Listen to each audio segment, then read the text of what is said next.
So I have this book that belonged to my sister.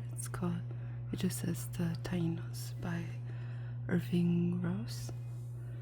Rise and Decline of the People Who Greeted Columbus. I haven't really read through it before, so like most of some of the books I've looked through, it's kind of trying to close on me. But, yeah. To my colleagues and students, in gratitude for their contributions to my knowledge of the Tainos and their ancestors.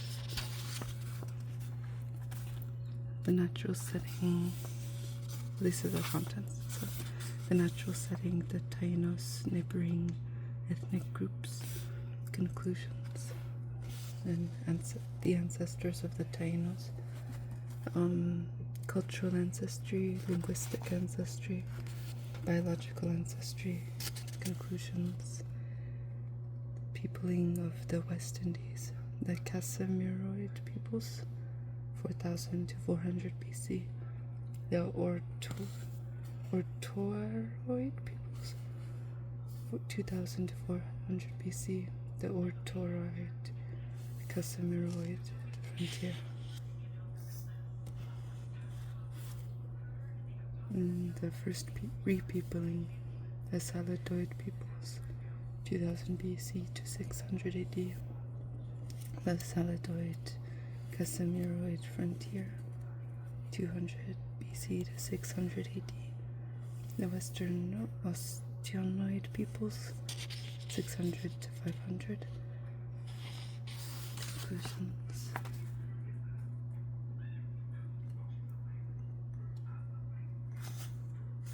So, some illustrations.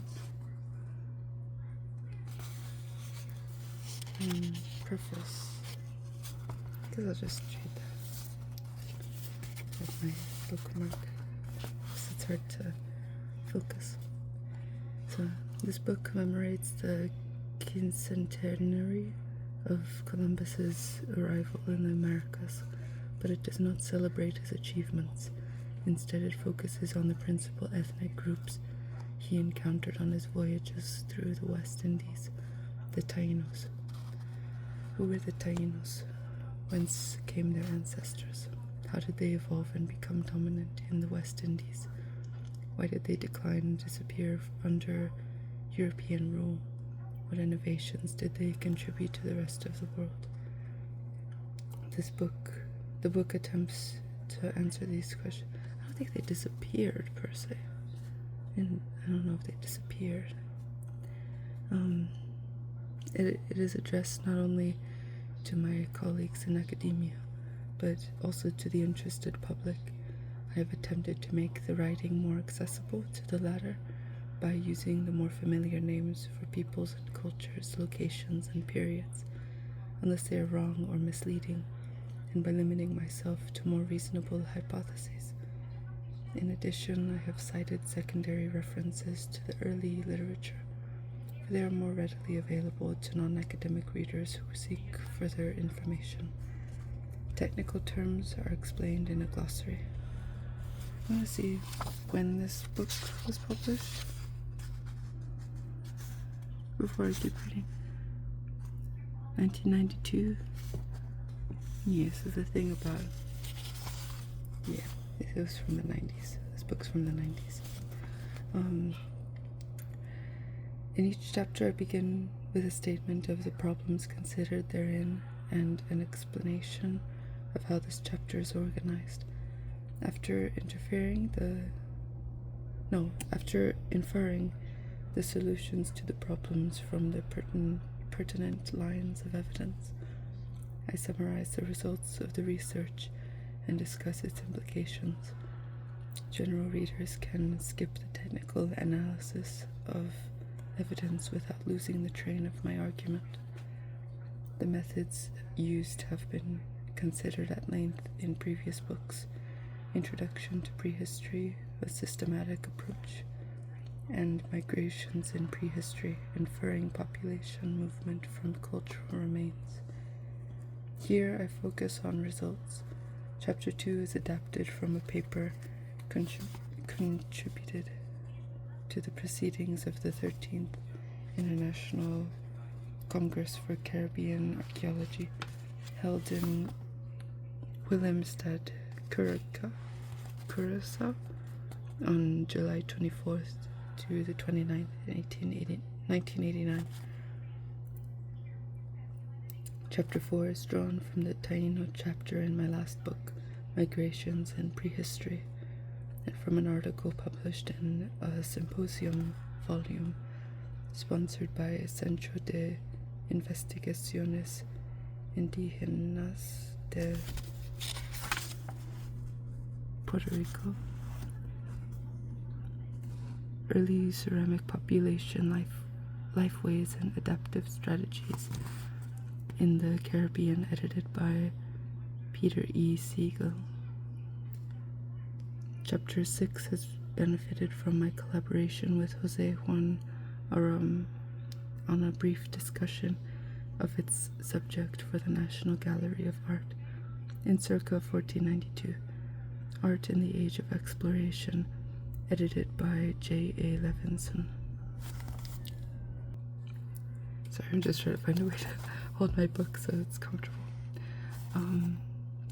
The book is a product of 55 years of research on the prehistory and ethnohistory of the West Indies and the adjacent parts of the North and South America.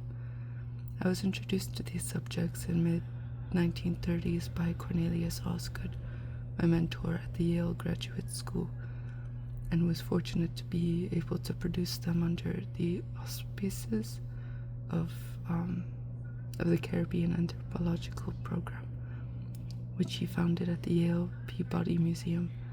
I'm also indebted to my fellow graduate student Froelich G. Rainey, recently retired as director of the University Museum, University of Pennsylvania, for taking me on my first field trip to the West Indies. Whatever success the Caribbean Anthropological Program has achieved is due in large part to the Wenner-Gren Foundation for Anthropological Research, which provided a crucial series of grants during its most productive years. I've also received 2 grants from the National Science Foundation, and my research has been sponsored by a number of local institutions, including the Museo Antropológico Montane at the University of Havana, the Bureau d'Ethnologie de la République de Haiti, the Museo del Hombre Dominicano, and the Fundación García Arevalo in Santo Domingo, the University of Puerto Rico, and the Centro de Estudios Avanzados de Puerto Rico y el Caribe in San Juan, the Antigua Archaeological Society, the Royal Victoria Museum of Trinidad, and the Museo de Ciencias Naturales, and the Instituto Venezolano de Investigaciones Científicas in Caracas. The number of individuals with whom I have collaborated is too great to list here. I can only acknowledge those who have read parts or all of the present book and commented on it: Louis Soler, Jose Juan Aram, Mary Jane Berman, Marie Boroff, Harold Conklin, Bridget Faber Morse, Jose R. Oliver, Miguel Rodriguez Lopez, Peter G. Rowe, David R. Waters, members of my immediate family and especially my editors, Ellen Graham and Mary Pasty. Their advice has been most helpful. The freehand drawings were done by David O. Kiputh, and the computerized illustrations by Jose R. Oliver. 1990s. So this book is from the 90s. Introduction. I'm just gonna get some tea really quick. I have some tea here.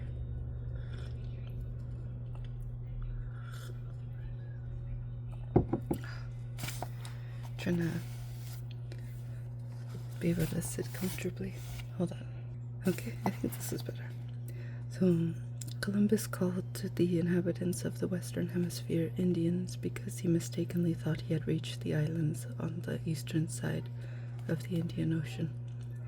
He could not use the term Native American, which is preferred by today's Indians, because he was unaware of the continents that now bear the name America.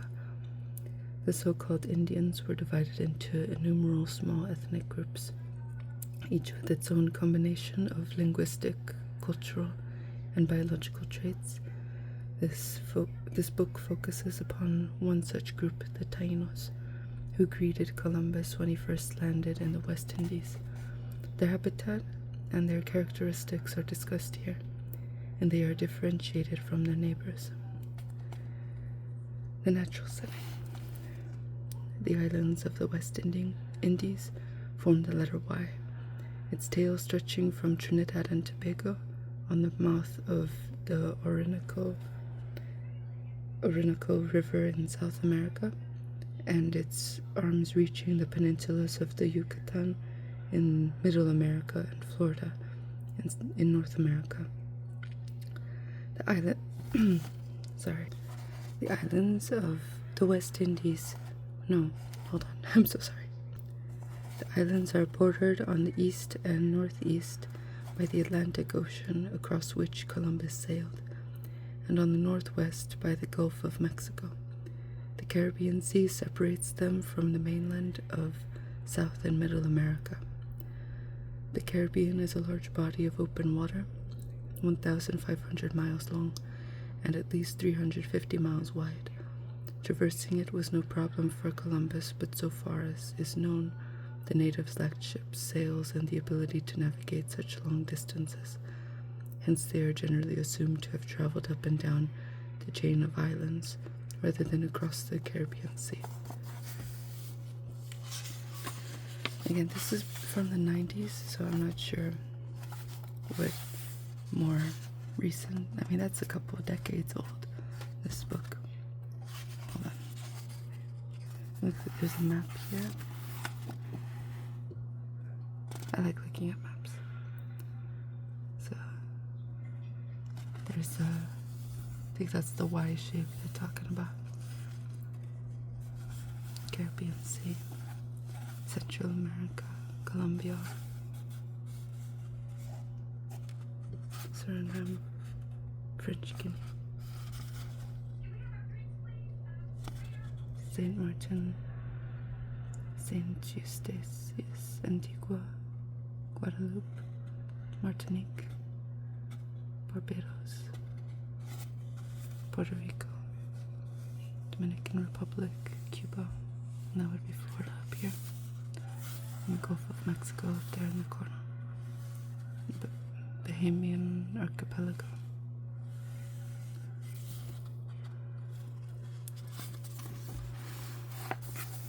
So, this is it say. The island chain is divided into 3 parts. The Lesser Antilles form an arc extending northward from Trinidad and Tobago to the Virgin Islands. The Greater Antilles stretch westward from there to the Yucatan Peninsula, and the islands of the Bahamian Archipelago form a triangle in the Atlantic Ocean between the Greater Antilles and Florida. The islands of the Lesser Antilles are small and mostly volcanic. They consist of 2 groups, the Windward Islands to the south and the Leeward Islands to the north. Martinique near the northern end of the Windwards, and Guadeloupe at the southern end of the Leewards, are the greatest and most populous islands. Each is about half the size of Rhode Island. The Greater Antilles are composed of large mountainous and mostly sedimentary islands.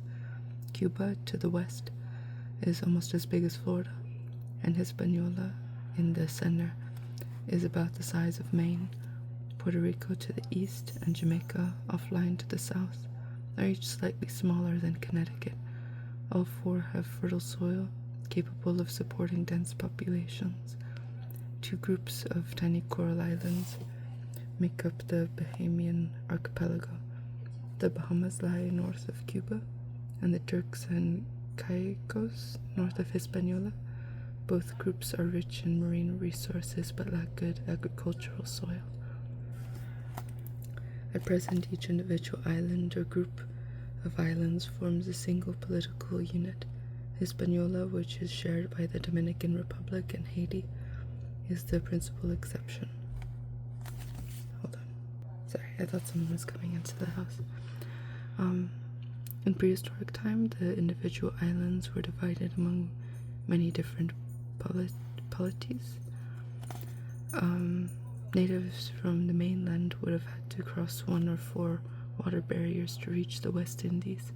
There is a distance of 65 miles between Tobago on the continental shelf in South America and Grenada, the southernmost of the Windward Islands. Yucatan is separated from Cuba by 124 miles of open water. Florida Keys and Cuba are 100 miles apart. Florida and Grand Bahama Island in 80 miles apart. Strong currents flow through each of these passages, but native canoeists could have paddled across any of them in calm weather. Most of the islands are within sight of each other, which facilitates travel. Barbados is the most isolated. It lies in the Atlantic Ocean, 100 miles east of the rest of the Windward Islands. By proceeding along the Caribbean shores of the islands, canoeists would have been sheltered from prevailing winds, which blow from the Atlantic. The currents favor travel from south to north and from east to west. A south equatorial current flowing across the South Atlantic from Africa is deflected northward along the coast of Guyana. It carried escapees from Devil's Island, the former penal colony in French Guiana, to Venezuela and Trinidad at the mouth of the Orinoco River. The large outpouring of fresh water from that river diverts part of the south equatorial current northward, especially during the summer when the river is in flood. Natural rafts or logs or sod, some carrying small plants and animals, are swept from Guyana coast and the Orinoco Valley to the Windward Islands. The remainder of the south equatorial current continues westward along the coast of South America and northward past Central America into the Gulf of Mexico and the Florida Straits. There it meets the north equatorial current, which has also come from the east, past the Leeward Islands and along the northern side of the Greater Antille. The two currents join to form the Gulf Stream, which flows in a great arc past the Atlantic coasts, North America and Europe, to West Africa, where it feeds back into the two equatorial currents. A countercurrent moves eastward along the southern side of the Greater Antille, facilitating travel from Yucatan. No current links Florida with the West Indies.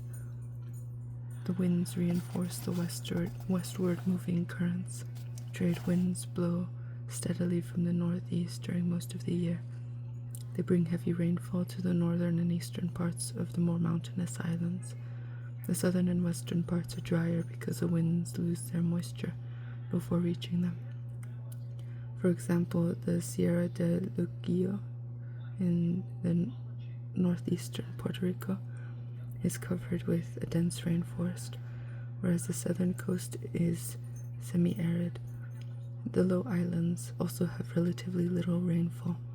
It reaches them only in squalls, as if they were an open sea. I think I might stop the video there.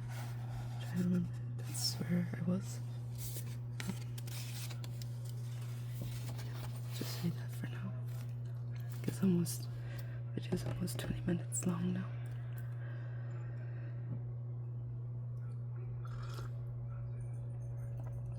So yeah, thank you for joining me in this slightly old book. Yeah. Thanks for joining me.